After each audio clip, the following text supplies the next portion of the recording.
All right, shalom, shalom, peace and blessings to the nation of Yasher Allah, to the 12 tribes of the nation of Israel that's been scattered abroad. I am your brother Zakaria. I wanted to deal with a quick topic, um, laying the foundation, and this is going to be something that those who are seasoned in the scriptures they already understand. So I'm not going to be too long, but I am going to deal with the topic of lay the foundation work for dealing with the new covenant and what it's all about, what's to be expected, how do we tie in the Old and the New Testament. Most High willing, we'll get some understanding, and who is the true assembly, because we have today what is known as the church. So the church is largely a group of people that's, um, I would say, the children of those who were the captors or the oppressors. They are predominantly the members of what you call the so-called church. You also have so-called black people who were the slaves.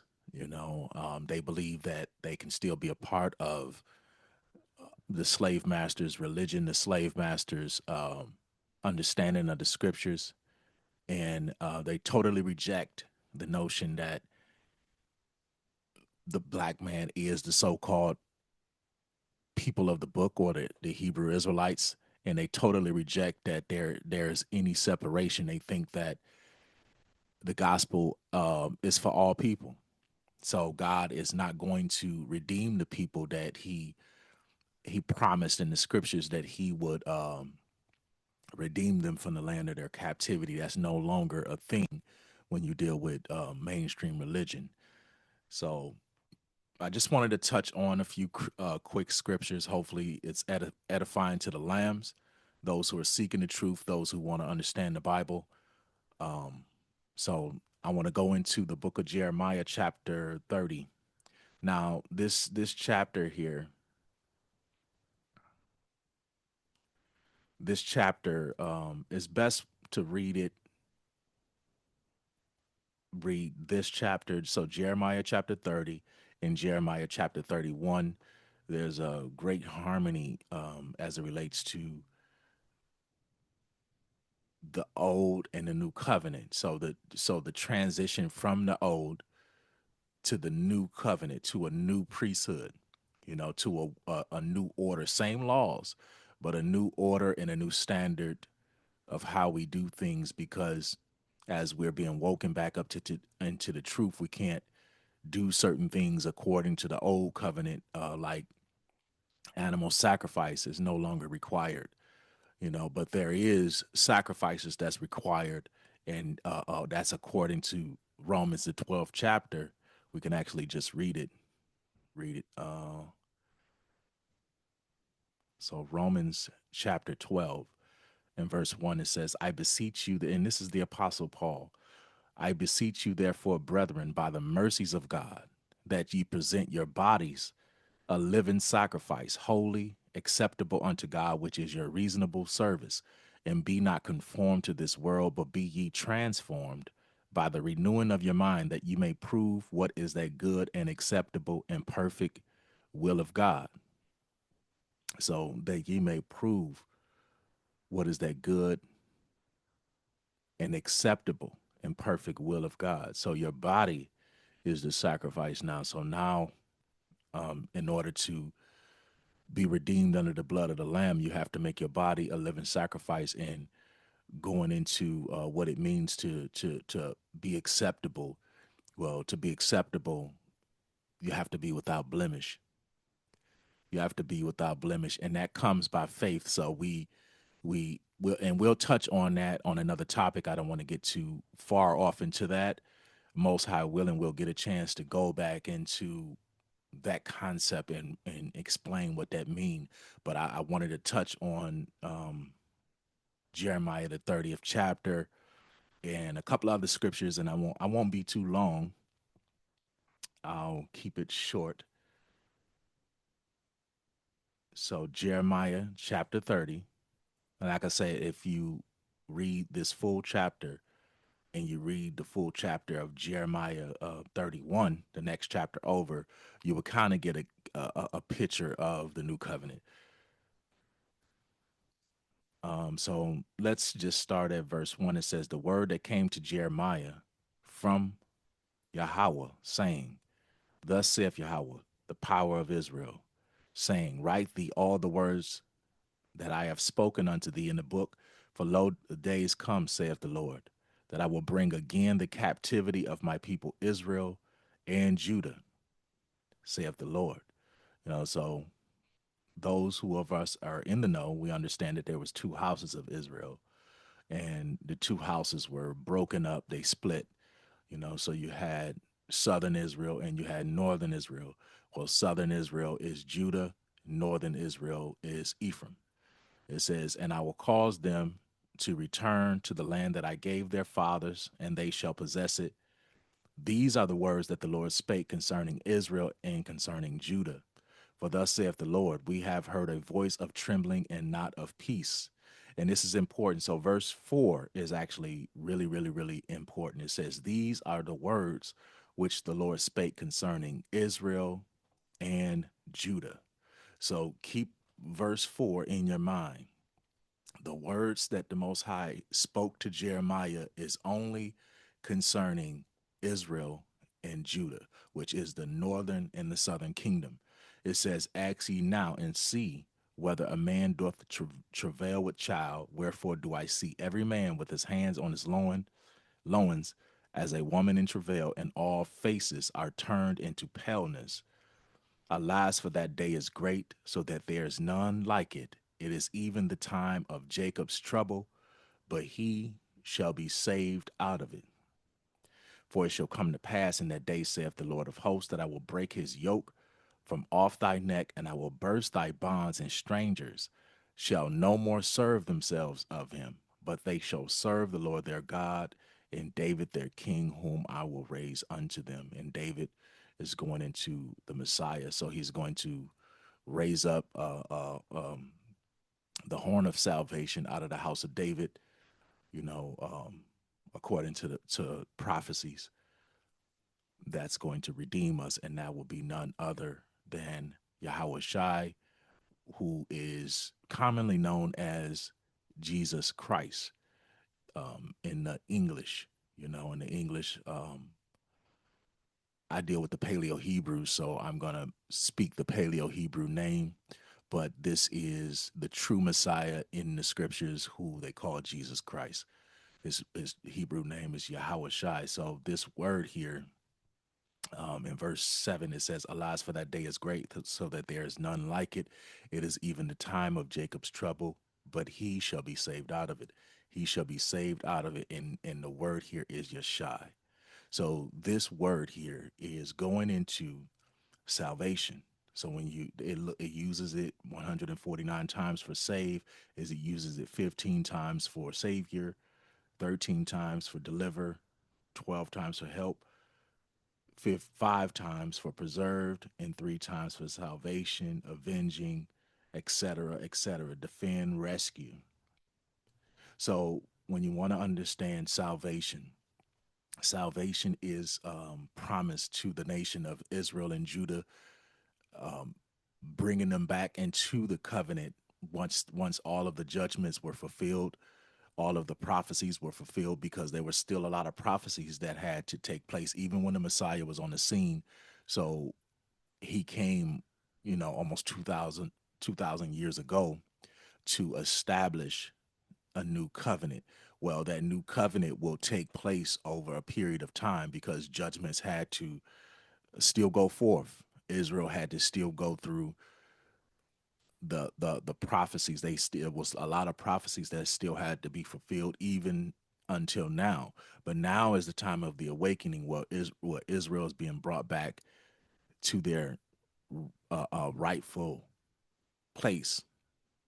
And it starts with understanding who you are biblically. It starts with understanding that you are the seed of Abraham, Isaac, and Jacob.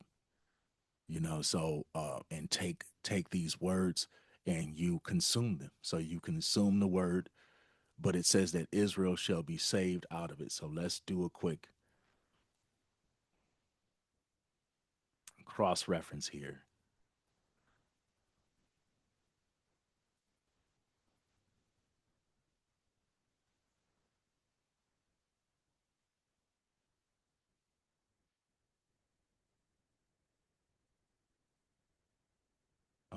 So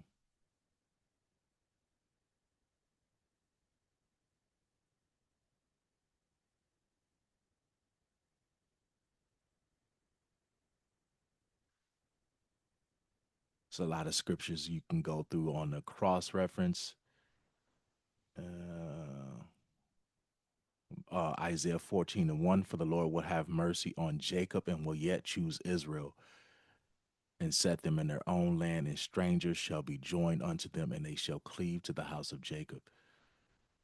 And the people shall take them and bring them to their place, and the house of Israel shall possess them in the land of the Lord for servants and handmaids, and they shall take them captives, who captives they were, and they shall rule over their oppressors.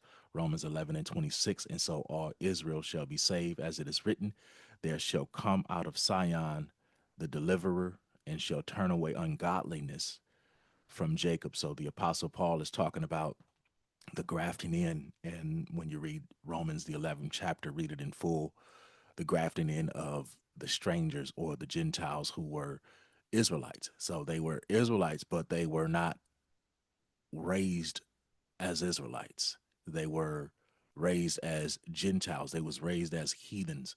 They were scattered throughout the four corners of the earth, primarily the Jews and uh, primarily those who were in the Holy Land during the time of the Messiah, even during the time of Paul, was primarily Jews. There was no, there was very little of Northern Kingdom tribes in that region at that time. They were already scattered throughout the four corners of the earth. But you did have remnants there. Uh, let's see, Jeremiah 50 and verse 20. It says, "In those days and in that time, saith the Lord, the iniquity of Israel shall be sought for, and there shall be none, and the sins of Judah, and they shall not be found, for I will pardon them whom I reserve. I will pardon them whom I reserve." Let's look at this word for reserve. Um, so that's the remnant. It says leave, remain, remnant, let, or rest. The leftover. After the Most High has poured out his wrath, the Hebrew word is sha'ar. It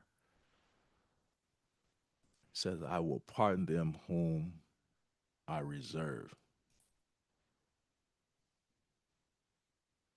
So when you go over to chapter 31, and I'm not going to read this full chapter, but I would encourage you to read Jeremiah chapter 30 and 31. So this is Jeremiah 31 and verse 31. It says, "Behold, the days come, saith the Lord, that I will make a new covenant with the house of Israel and the house of Judah, not according to the covenant that I made with their fathers in the day that I took them by the hand to bring them out of the land of Egypt, which my covenant they break, although I was an husband unto them, saith the Lord. But this shall be the covenant that I will make with the house of Israel after those days, saith the Lord. I will put my law in their inward parts and write it in their hearts, and will be their God, and they shall be my people. And they shall teach no more every man his neighbor and every man his brother, saying, Know the Lord, for they all shall know me, from the least of them unto the greatest of them, saith the Lord. For I will pardon their iniquity, and I will remember their sin no more." So let's do a quick, haven't done this yet, a new covenant, and they should have the book of Hebrews here. Jeremiah 32 and 40, it says, "And I will make an everlasting covenant with them, and will not turn from them and do to do them good, but I will put my fear in their hearts, and they shall not depart from me." Ezekiel 37:26, moreover, I will make a covenant of peace with them, and it shall be an everlasting covenant with them, and I will place them and multiply them, and will set my sanctuary in the midst of them forevermore. Matthew 26:28, for this is my blood of the New Testament, or the new covenant, which is shed for many for the remission of sins. So the blood of Yahweh Shai was shed for the remission of sins for the nation of Israel. Let's drop down Hebrews 8:8. So this is a direct parallel to Jeremiah chapter 31, verse 31. It says, for finding fault with them, he saith, behold, the days come, saith the Lord, when I will make a new covenant with the house of Israel and the house of Judah, not according to the covenant that I made with their fathers when I took them by the hand to lead them out of the land of Egypt, because they continued not in my covenant, and I regarded them not, saith the Lord. Verse 10, it says, for this is the covenant that I will make with the house of Israel after those days, saith the Lord. I will put my laws into their mind and write them in their hearts, and I will be to them a God, and they shall be to me a people. Because this is to fulfill the promise made to Abraham.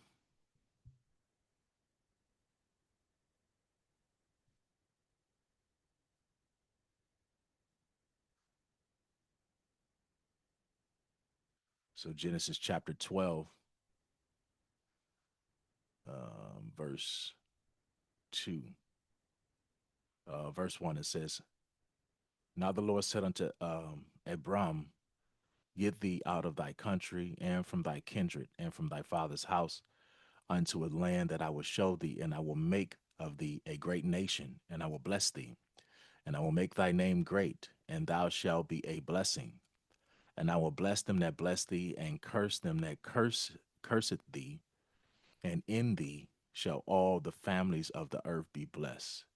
And in thee, so this families here is actually talking about the seed of Abraham, Isaac, and Jacob. It says, in thee shall all the families of the earth be blessed. So it's within that seed that the blessing comes. So this is going back to Jeremiah chapter 31. This is a direct link. It says, and at that time, saith the Lord, I will be the God of all the families of Israel. I will be the God of all the families of Israel, and they shall be my people. Thus saith the Lord, the people which were left of the sword found grace in the wilderness, even Israel, when I went to cause him to rest. So these families here is the same families from Genesis 12.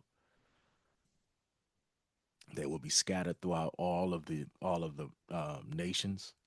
So of course it's going to have the connotations of all nations, but it's Israel that's within those nations. Genesis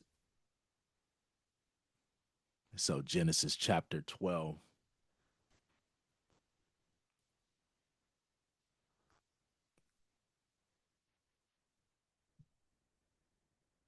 and verse 2, it says, and I will make of thee a great nation, and I will bless thee, and make thy name great, and thou shalt be a blessing, and I will bless them that bless thee, and curse him that curseth thee, and in thee shall all the families of the earth be blessed.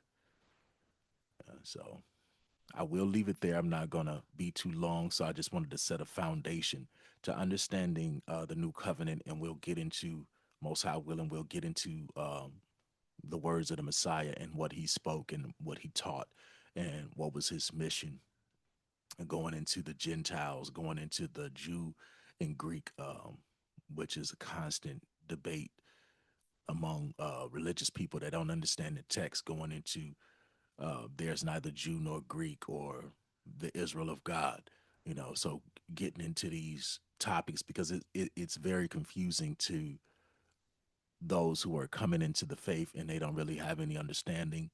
If you're listening to the mainstream religious people, they will confuse you. So I pray that that's edifying to the lambs, and to the next time, shalom.